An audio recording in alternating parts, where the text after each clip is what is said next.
Olá, pessoal. Aqui é a professora Bruna Guimarães, responsável pela disciplina de Direito Empresarial. Na aula de hoje, nós vamos falar de propriedade industrial. Deixa eu compartilhar aqui com vocês a nossa telinha com o material da aula de hoje. Propriedade industrial, né? Nós temos duas leis que tratam a matéria. A Lei 5.548 de 70, que é a lei que fala, né, da criação do Instituto Nacional de Propriedade Industrial, o INPI, tão famoso INPI. Temos também a Lei 9.279 de 96, que trata dos direitos e obrigações relativos à propriedade industrial. Então, vamos lá. Essas duas leis são importantes para a nossa aula de hoje. Não deixe de acompanhar a aula com a legislação, tá?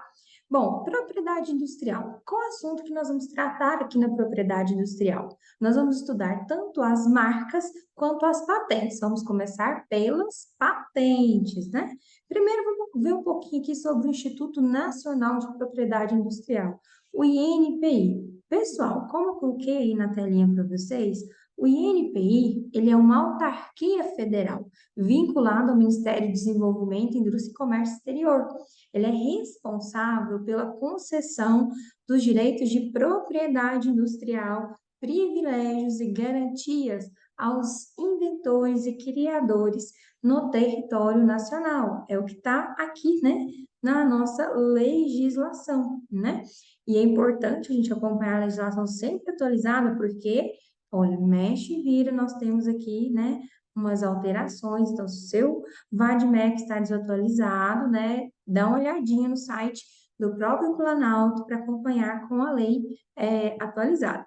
E aí, começando aqui no artigo 2º. Pessoal, o artigo 2º, ele fala para nós, né, que o NPI, ele tem por finalidade, olha só, ele tem por finalidade principal executar no âmbito nacional as normas que regulam a propriedade industrial, tendo em vista sua função social, econômica, jurídica e técnica, bem como pronunciar-se quanto à conveniência de assinatura, ratificação e denúncia de convenções, tratados, convênios e acordos sobre a propriedade industrial.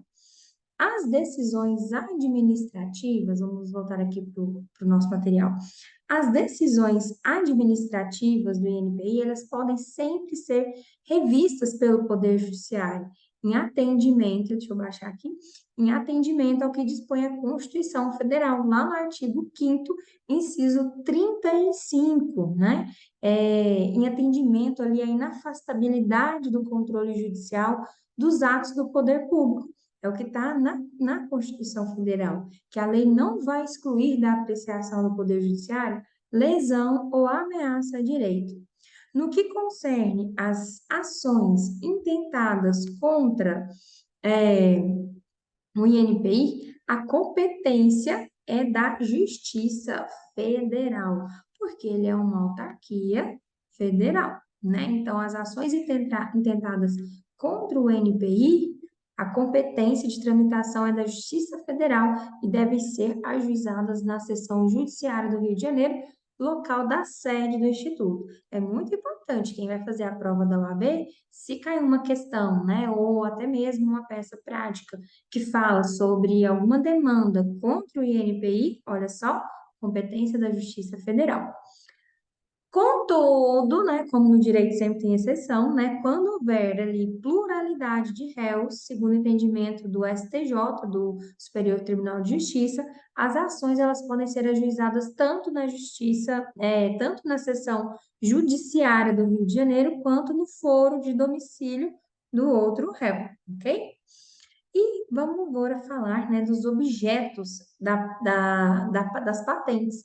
O primeiro objeto da patente é a invenção. Professora, o que seria invenção? Aí nós vamos caminhar agora para a propriedade industrial prevista lá na 9279, né? Que é a lei que vai regulamentar tudo sobre propriedade industrial. A invenção, né? Ou seja, a conceituação daquilo que vem ser invenção Não é muito fácil. Na verdade, trata-se de um bem incorpóreo, resultado da atividade humana intelectual do inventor, que vai definir ali a técnica até então desconhecida de todos. Lá no artigo, eu coloquei aqui, né, para vocês, olha, trata-se de um bem incorpóreo, resultado da atividade humana intelectual do inventor, né, que define técnica até então desconhecida de todos. Então, olha só, algo desconhecido de todos. O artigo 9º da 9279, ele fala para nós, né, ó, o conceito. É patenteável como modelo de utilidade, objeto de uso prático ou parte deste, suscetível de aplicação industrial, que apresente nova forma ou disposição envolvendo inventivo que resulte em sua melhoria funcional, no seu uso e em sua fabricação. Então, o artigo 9º fala para nós, né, do que seria patenteável. O homem, pessoal, ele torna, assim, uma série de procedimentos para chegar a uma invenção de um determinado objeto. E esse conjunto de atos é que deve ser compreendido como invenção. O direcionamento cultural para a invenção, ele tem um critério econômico para produção em escala, né? Então, é a criação original do espírito humano. Os requisitos para que a invenção possa ter proteção jurídica, além da atividade inventiva, são a novidade, né? A novidade e a aplicação industrial.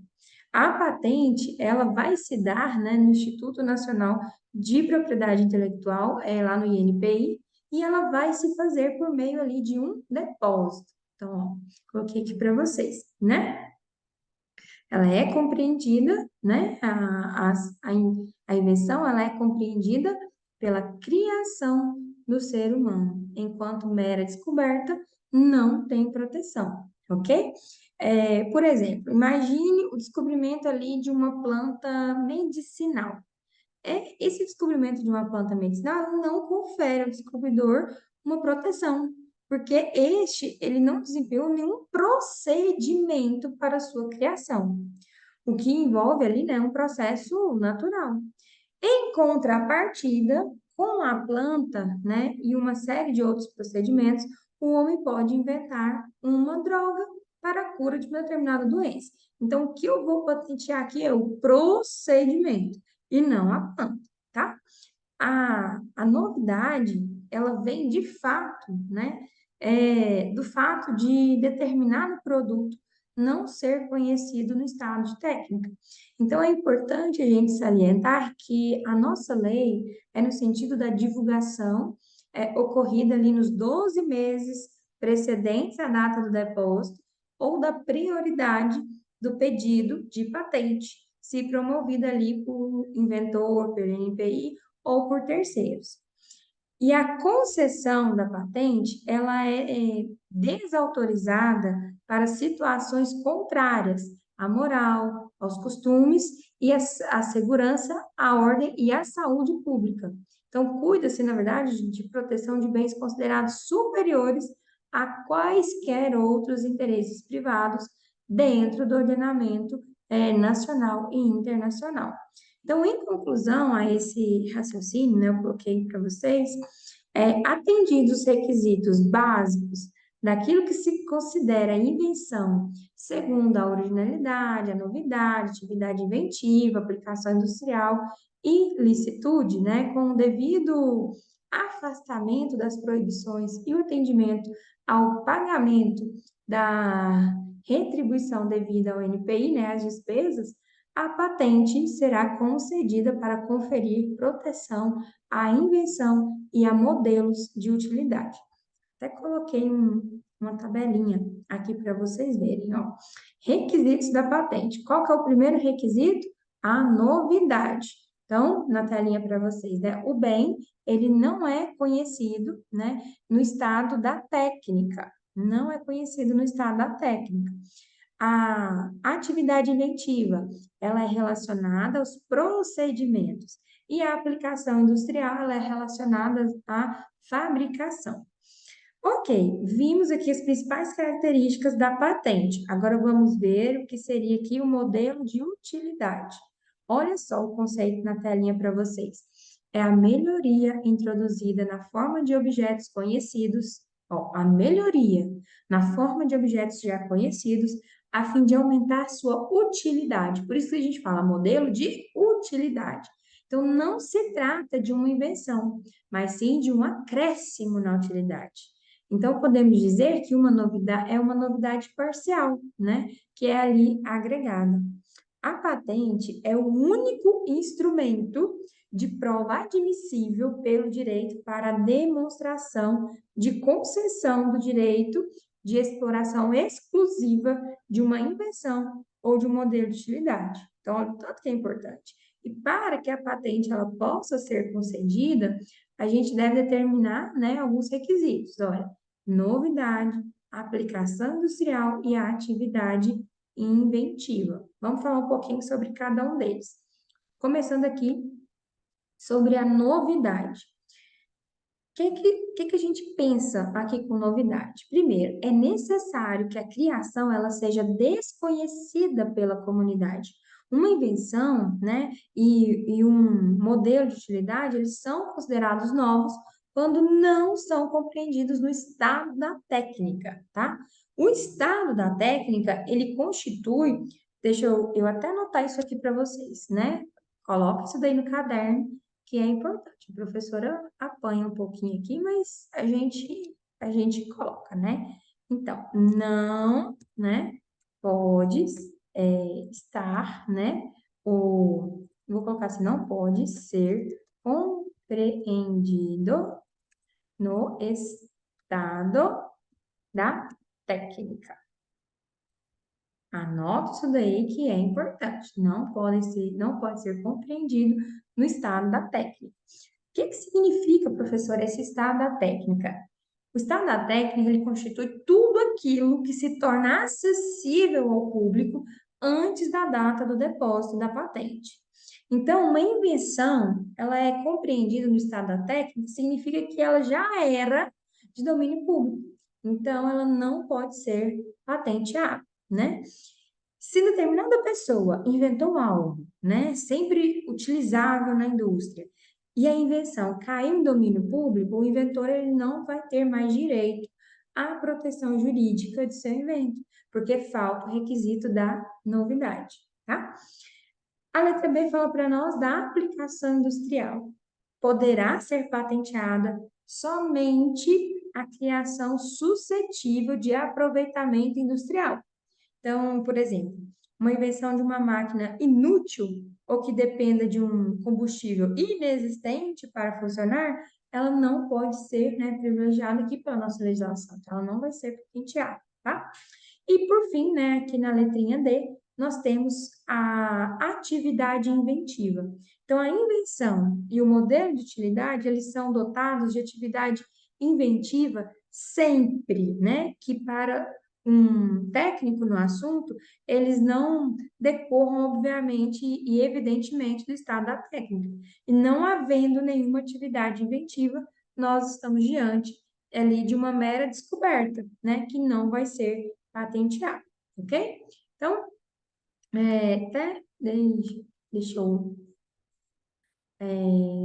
tirar aqui, né, a borrachinha, né, para a gente apagar. E vamos seguir. Coloquei aqui na telinha para vocês, olha, invenção é diferente de modelo de utilidade. Resumindo essa primeira parte da aula, a distinção está na novidade parcial.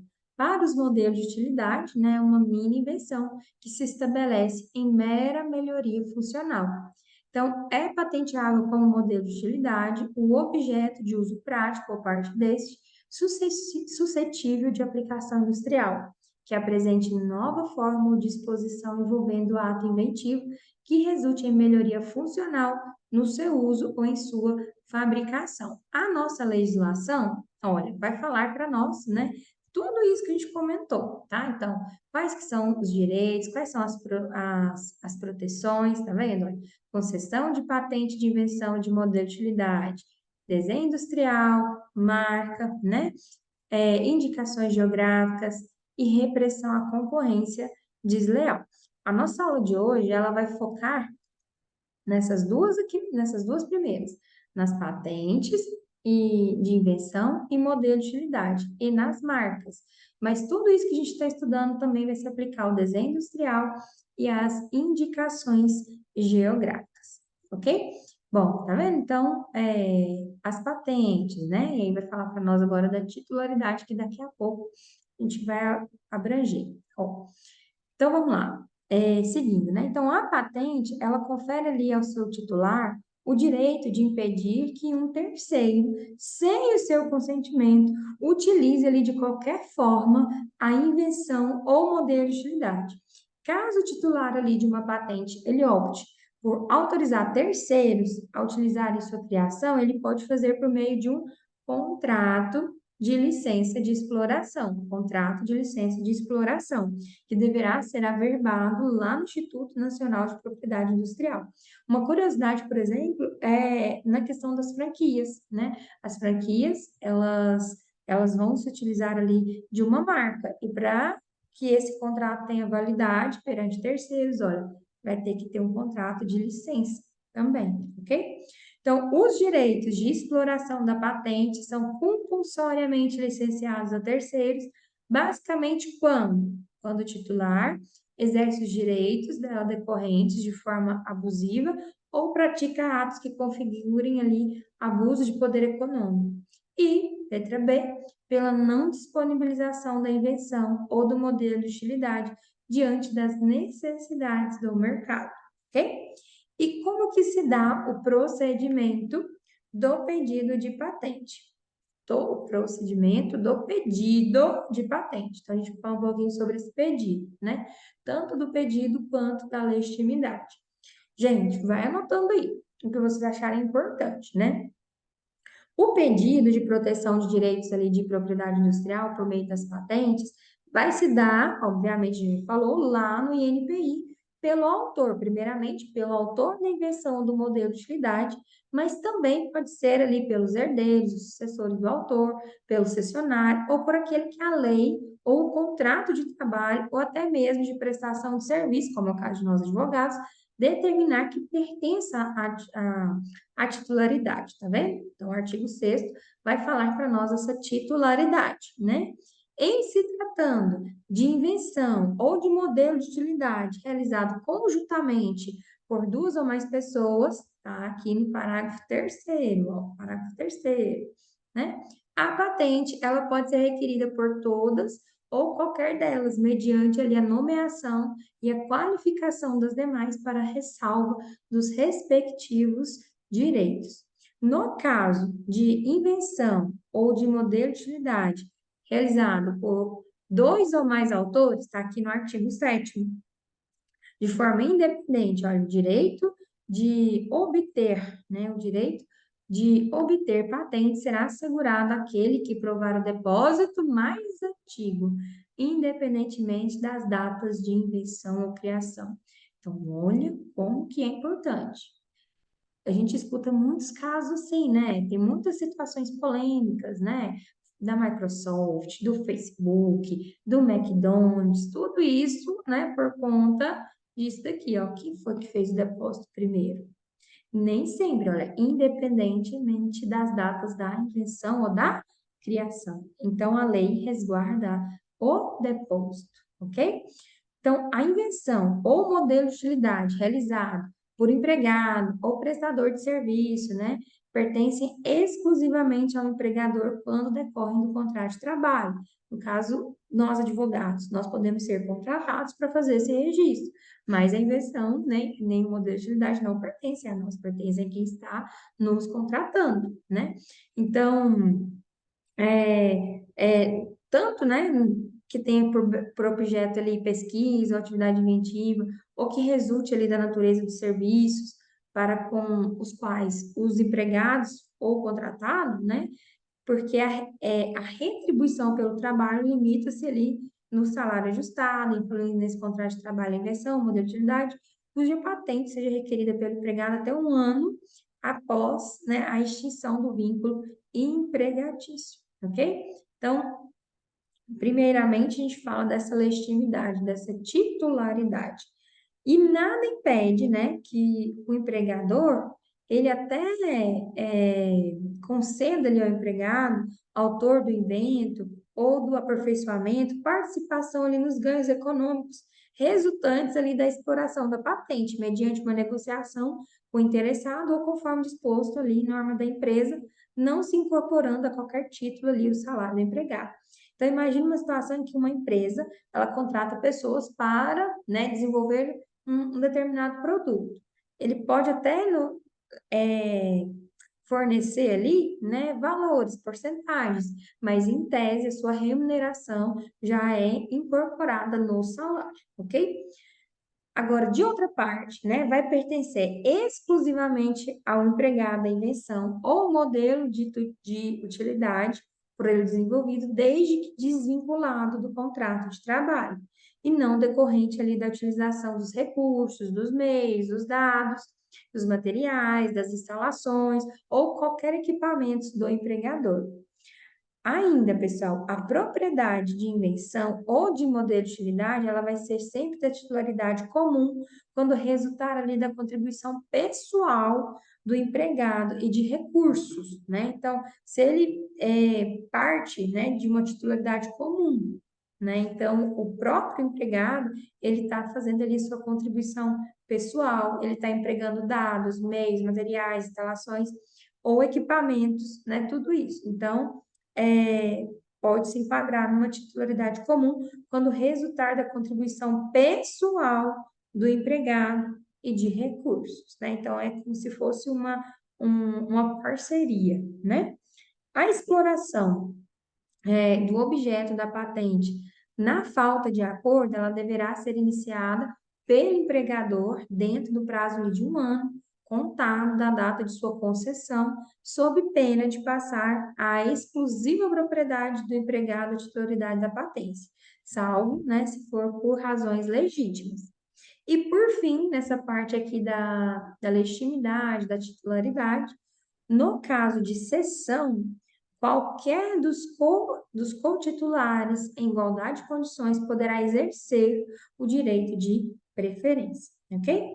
E agora, nós vamos falar quais são, então, os requisitos. Entendi o que é o pedido, entendi de quem tem a titularidade, a legitimidade. Vamos falar, então, dos requisitos de patenteabilidade. Primeiro requisito é o requerimento, né? Então, a análise dos requisitos de patentabilidade, ela vai se iniciar com o depósito dos respectivos pedido perante o INPI, e esse pedido, ele deve apresentar, primeiro, um requerimento, depois um relatório descritivo, depois reivindicações, depois desenho, se for o caso, resumo e o comprovante de pagamento da retribuição relativa ao depósito, ok?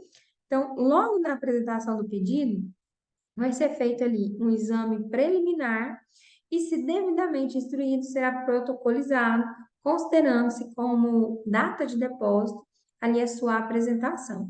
Do contrário, se o pedido ele não atender os requisitos apresentados, mas ele contiver dados relativos ao objeto, ao depositante, ao inventor, aí poderá ser entregue mediante um recibo datado, que vai estabelecer as exigências ali a serem cumpridas no prazo, anota aí, de 30 dias, sob pena de devolução ou arquivamento da documentação.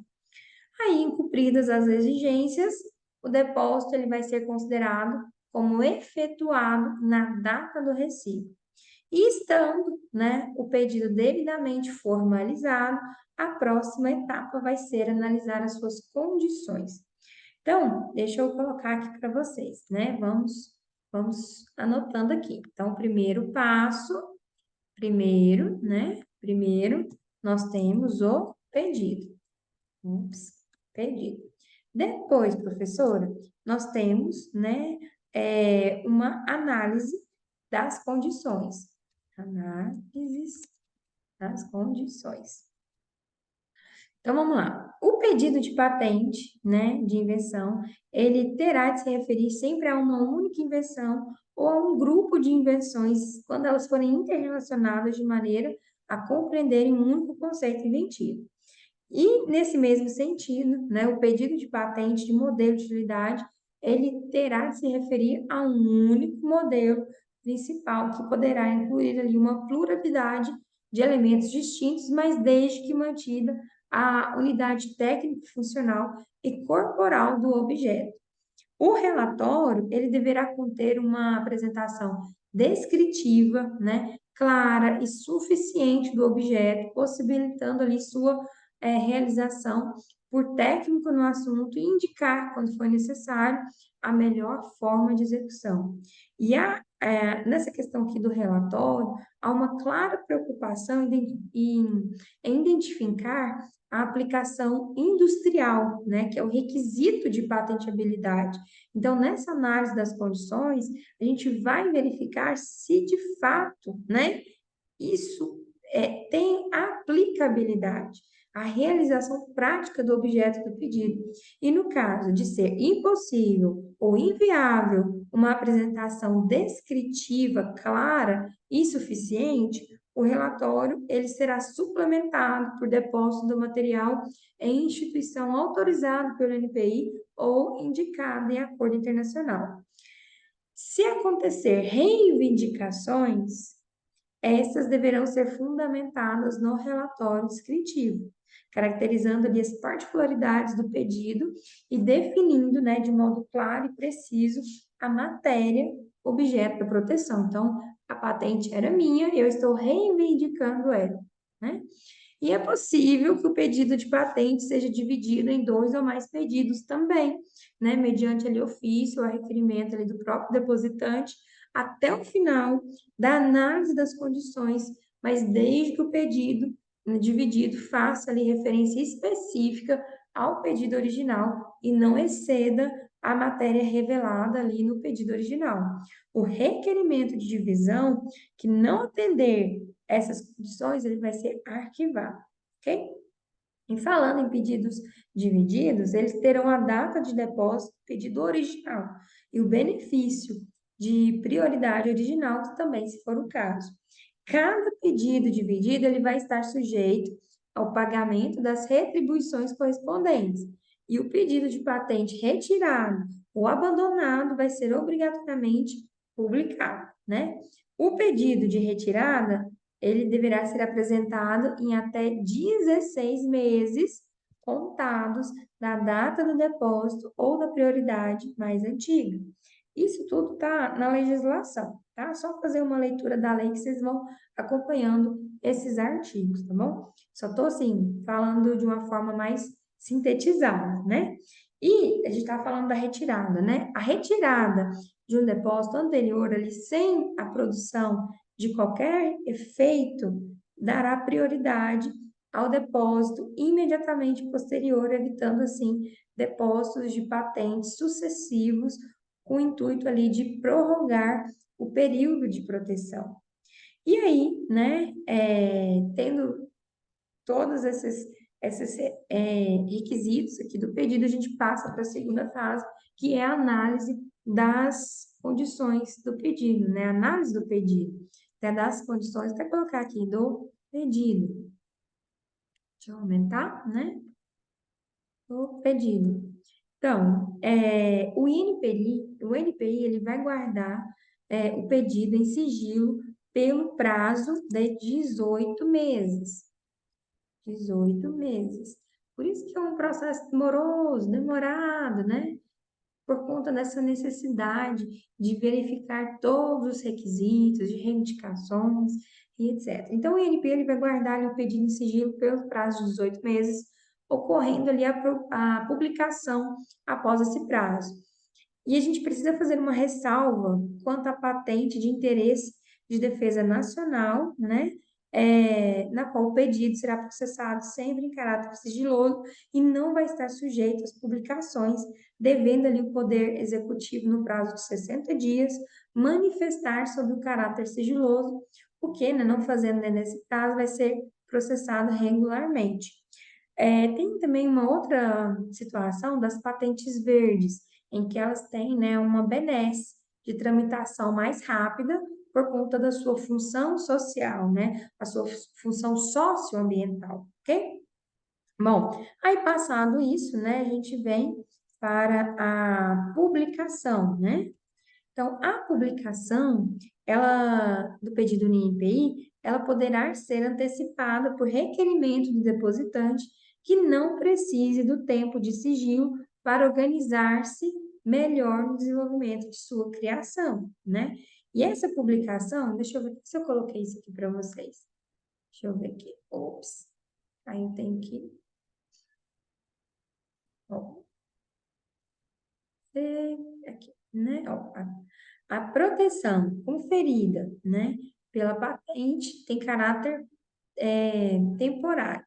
Mas antes disso, né? Então, a publicação, ela deverá trazer ali os dados identificadores do pedido de patente, ficando uma cópia do relatório descritivo, das reivindicações, do resumo e dos desenhos à disposição do público no INPI. Essa publicação, ela é feita na revista de propriedade industrial. Então, deixa eu anotar aqui para vocês. Deixa eu subir aqui um pouquinho, né? Para eu ter mais espaço. A gente está falando da publicação, né? Então, essa publicação, primeiro, né? Ela é feita na publicação na revista de ops, propriedade, né? Industrial.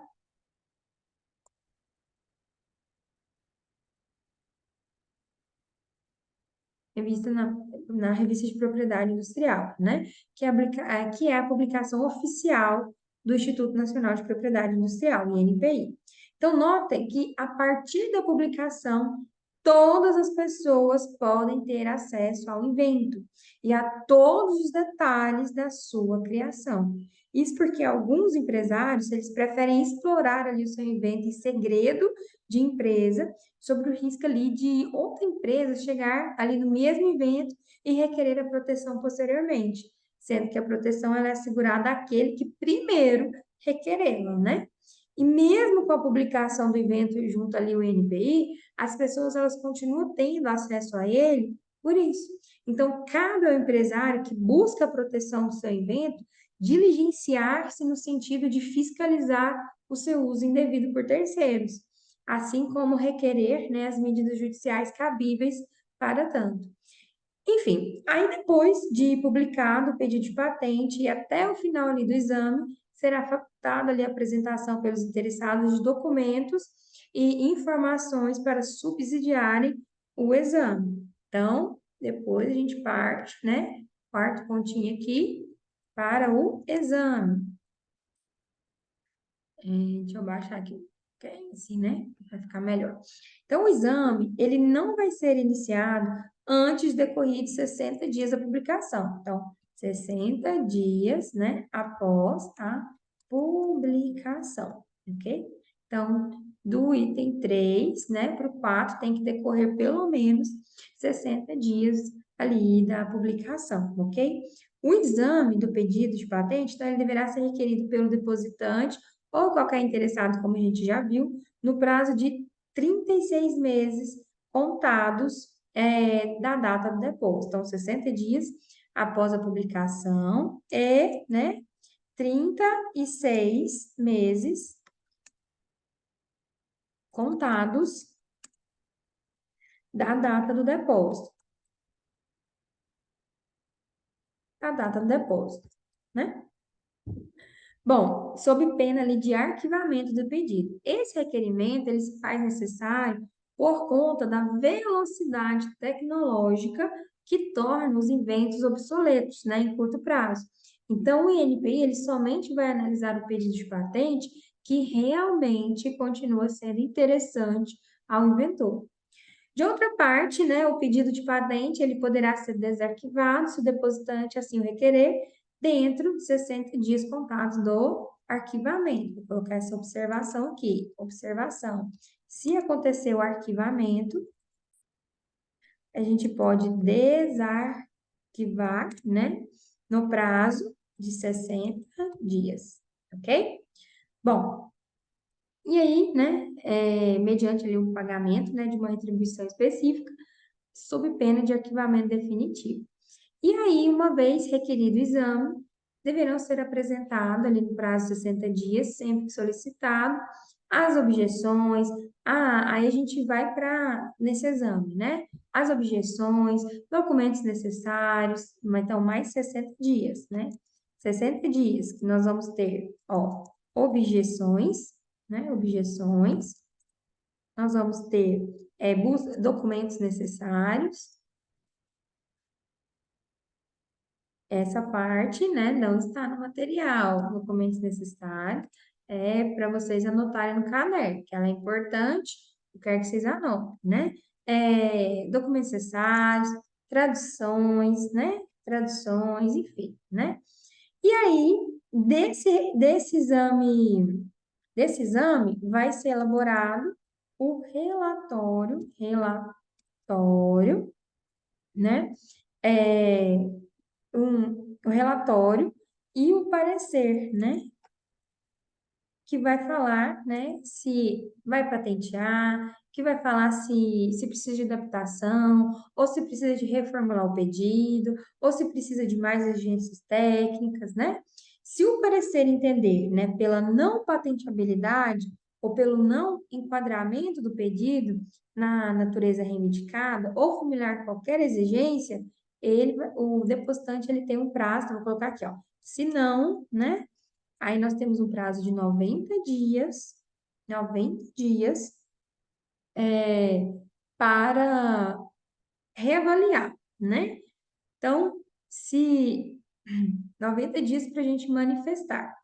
Se o depositante não responder a exigência, aí vai ser, né, definitivamente arquivado.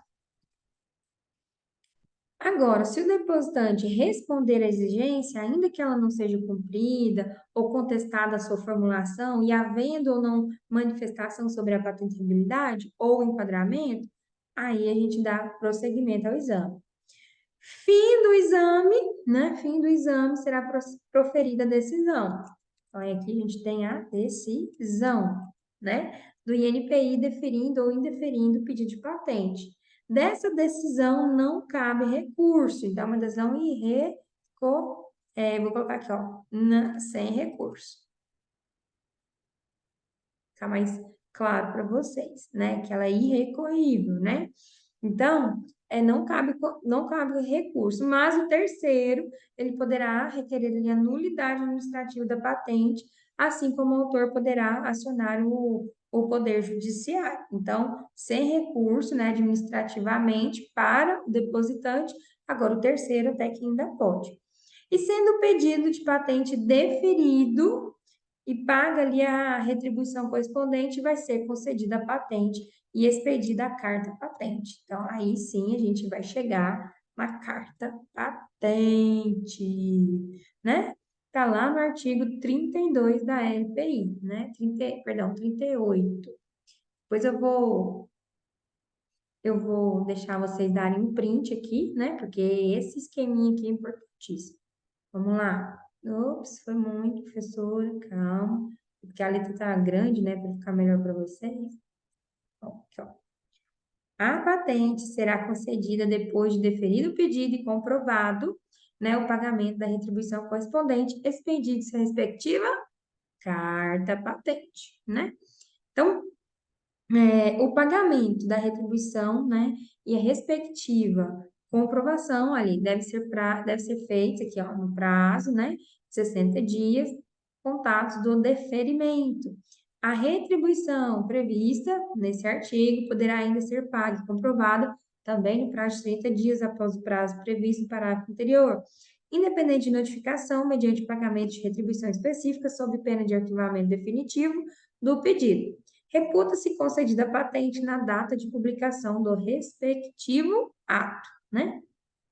Então, a carta patente, ela vai apresentar ali o número, o título e a natureza respectiva, né? O nome do inventor, exceto se esse requerer a não divulgação da sua nomeação, a qualificação e o domicílio titular, o prazo de vigência, o relatório descritivo, as indicações, os desenhos, bem como, né, os dados relativos à prioridade.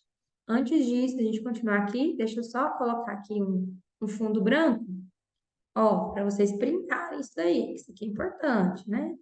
Ó, printa isso daí. Então, pedido, análise, publicação, exame, né? Relatório, parecer, decisão e carta patente. Printa isso daí que é importante, ok? Vou apagar, hein? Ó, vou apagar. Uhum. Isso, né? Foram 3. Bom, a proteção conferida à patente, ela tem caráter temporário, né? Olha, tem, tem a patente em invenção, ó, vigorará pelo prazo de 20 anos e a de modelo de unidade pelo prazo de 15 anos contados da data de depósito. Então, né, ó, 20 anos e 15 anos. Todos eles, né, pelo prazo de 15 anos. E atenção, né, revogado pela lei que, né, nós tivemos aqui um prazo, uma alteração, ok? Bom, o teor das reivindicações, né, se ele for interpretado ali com base no relatório descritivo, nos desenhos, ele vai determinar a abrangência da proteção que é conferida pela patente. Então, a patente, ela confere ali ao seu titular o direito de impedir terceiro que, sem o seu consentimento, né, de produzir, usar, colocar à venda, vender, importar, com esses propósitos ali, o produto objeto da patente, né? Deixa eu diminuir aqui, que a gente chega aqui, né? Ó, né? Bom, e tem direito à indenização o titular da patente que estiver diante de exploração devida do seu objeto, inclusive em relação à exploração ocorrida entre a data da publicação do pedido e da concessão da patente. Se o infrator obteve, por qualquer meio, conhecimento do conteúdo do pedido depositado anteriormente à publicação, nós vamos contar ali a partir do período da exploração indevida para efeito ali da indenização a partir da data de início da exploração, ok? Bom,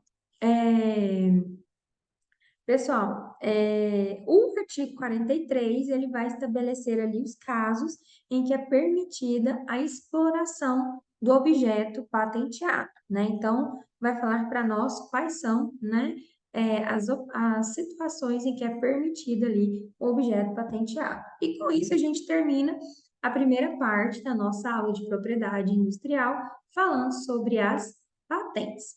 Um grande abraço, fiquem todos com Deus e até mais.